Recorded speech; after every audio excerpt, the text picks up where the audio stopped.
नमस्कार, मी सागर जोशी। TV9 मराठीच्या महाराष्ट्राचे महानिर्णय या विशेष कार्यक्रमात आपलं स्वागत।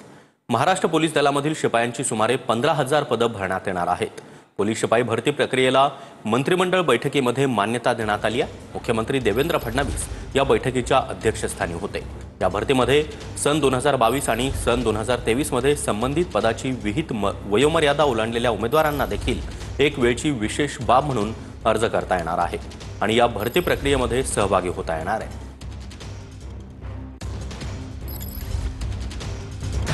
पोलीस दलात 15,000 पद भरती, पोलीस शिपाई 12,399 जागा, पोलीस शिपाई चालक 234 जागा, बँड्समॅन 25 जागा, सशस्त्र पोलीस शिपाई 2,393 जागा, कारागृह शिपाई 580 जागा। बीडीडीच्या पहिल्या टप्प्यातील नागरिकांना घरांच्या चाव्या देण्यात आल्या आहेत। बीडीडीच्या 556 सदनिकांच्या चावी वाटप कार्यक्रम नुकताच पार पडला। अनेक वर्षांपासून बीडीडी पुनर्विकास प्रकल्पाची चर्चा होती, मात्र आज प्रत्यक्षात नागरिकांना खोल्या मिळाल्या आहेत। मुख्यमंत्री देवेंद्र फडणवीस, त्याचबरोबर उपमुख्यमंत्री एकनाथ शिंदे, उपमुख्यमंत्री अजित पवार यांच्या उपस्थितीमध्ये चावी वाटप कार्यक्रम पार पडला आहे।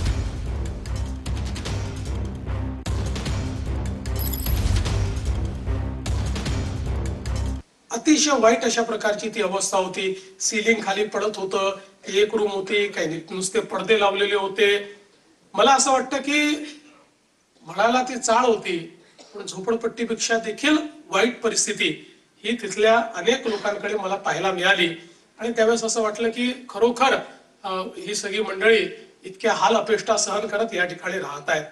आणि म्हणूनच मला असं वाटतं की ज्यावेळेस आपल्या सगळ्यांच्या आशीर्वादानं आपलं महायुतीचं सरकार महाराष्ट्रामध्ये आलं, त्यावेळी आपण हा निर्णय केला की आतापर्यंत आपण मागण्या करत होतो, पण आता मागण्या पूर्ण करण्याची वेळ आली आहे। आणि मग बीडीडी चाळीच्या पुनर्वसनाचा जो मुद्दा आहे तो आपण ऐरणीवर घेतला। मुंबई गोवा महामार्गाची कामं गणेशोत्सव सणाच्या पार्श्वभूमीवर तातडीनं पूर्ण करावीत असे आदेश उपमुख्यमंत्री अजित पवार यांनी दिले। महामार्गावरील इंदापूर माणगाव नजीकच्या रस्त्यासाठी लागणाऱ्या 21 कोटींचा निधी उपलब्ध करणार असून ही कामं तातडीनं पूर्ण करावीत। मुंबई गोवा महामार्गावरील अपूर्ण काम पूर्ण करण्यासाठी सार्वजनिक बांधकाम मंत्र्यांच्या अध्यक्षतेखाली राज्यस्तरीय समिती नेमून काम मिशन मोडवर पूर्ण करण्याचे निर्देश उपमुख्यमंत्री अजित पवार यांनी दिले। मंत्रालयामध्ये मुंबई गोवा राष्ट्रीय महामार्गाविषयी आयोजित बैठकीत उपमुख्यमंत्री अजित पवार बोलत होते।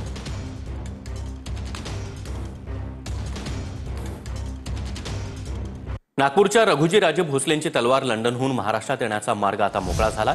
महाराष्ट्र सरकारनं लंडनमध्ये तलवारीचा ताबा घेतला। सांस्कृतिक मंत्री आशिष शेलार लंडनमध्ये असलेली रघुजीराजेंची तलवार घेऊन महाराष्ट्रात येणार आहेत। यानिमित्त रघुराजेंचे वंशज मुधोजीराजे भोसले यांनी पंतप्रधान नरेंद्र मोदी, केंद्रीय गृहमंत्री अमित शहा आणि मुख्यमंत्री देवेंद्र फडणवीस यांचे आभार मानले।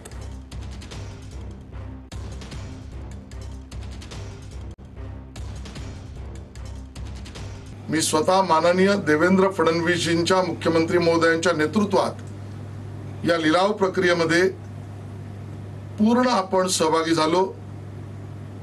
श्री चल्ला आणि अन्य मध्यस्थांच्या वतीने ती पूर्ण तलवार आपल्या मालकीची, महाराष्ट्र सरकारच्या मालकीची ही आपण आता मिळवली आणि आज तो दैदिप्यमान सोहळा आहे की तलवार आता भारताकडे पुन्हा, महाराष्ट्राकडे पुन्हा आपण घेऊन जात आहोत। मी धन्यवाद देतो की मोदीजी, अमित शहाजी आणि आमचे मुख्यमंत्री देवेंद्र फडणवीसजी, शेलार साहेब आणि खळगेजी या लोकांनी 18 तासाच्या आत ती तलवार आपण त्या बोलीमध्ये आपण ती तलवार आणली।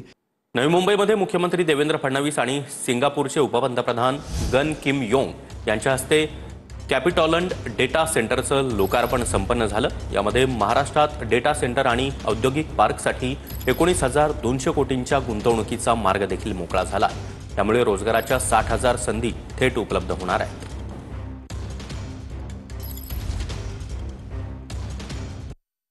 उपमुख्यमंत्री एकनाथ शिंदे यांच्या हस्ते 6 रुग्णवाहिकांचं उद्घाटन करण्यात आलंय। कोकण विभागामध्ये रुग्णांच्या सेवेसाठी या रुग्णवाहिका धावणार आहेत।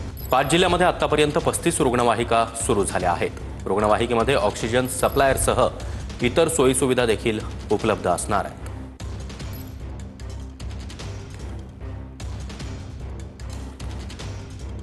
आणि महाराष्ट्राचे महानिर्णय या विशेष कार्यक्रमात वेळ झाली इथेच थांबण्याची। नमस्कार।